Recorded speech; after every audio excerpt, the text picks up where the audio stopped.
She slapped me across the face in front of 30 guests. Cake on the table, balloons on the wall, my brother still holding the knife like a king waiting for applause.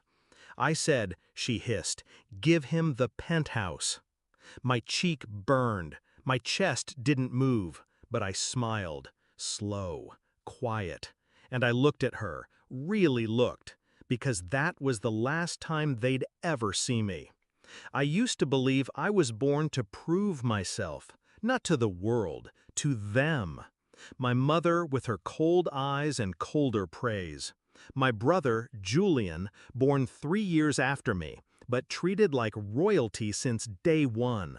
Every A I got, he got a trophy for trying. Every win I earned, he got celebrated just for showing up.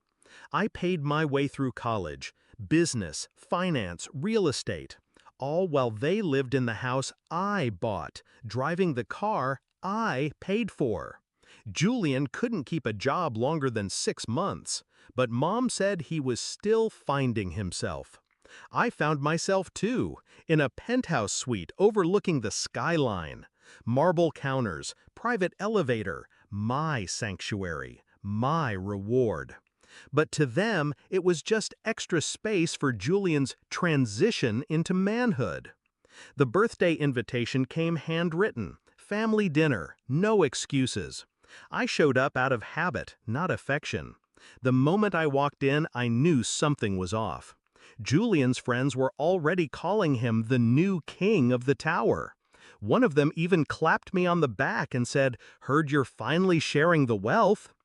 Mom gave a speech, all about sacrifice, growth, brotherhood.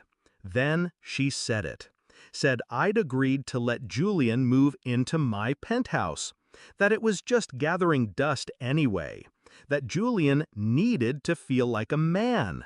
That's when I said no. And that's when she hit me.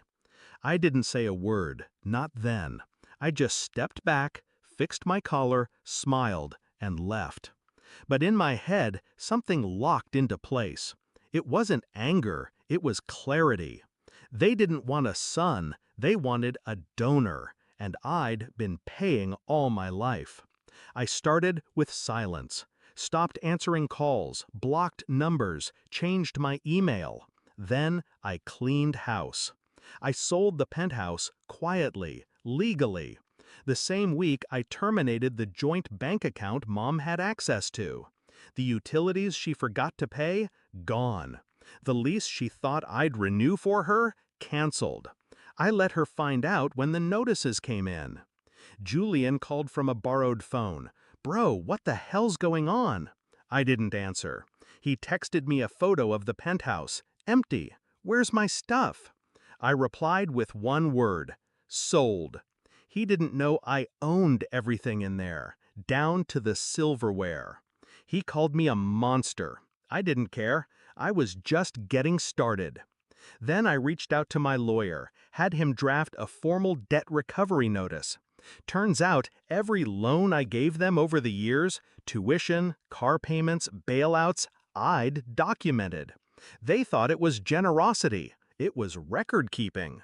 My lawyer filed claims, froze assets, placed liens. The house they lived in my name. Eviction was fast. They had 30 days to get out. I didn't do it to be cruel.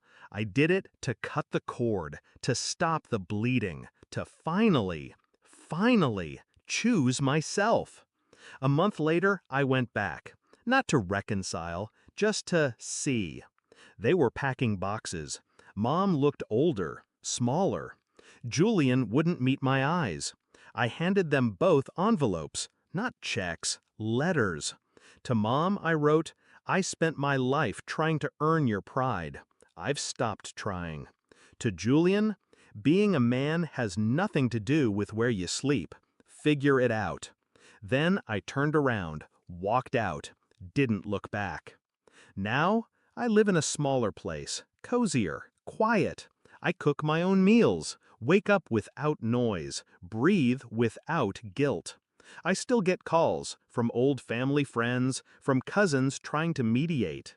They say I went too far, that blood is thicker, but so is self-respect. I gave them everything once. Now I give them nothing. And in that nothing, I found peace. That birthday slap? It wasn't an insult. It was a gift. The last one I ever accepted.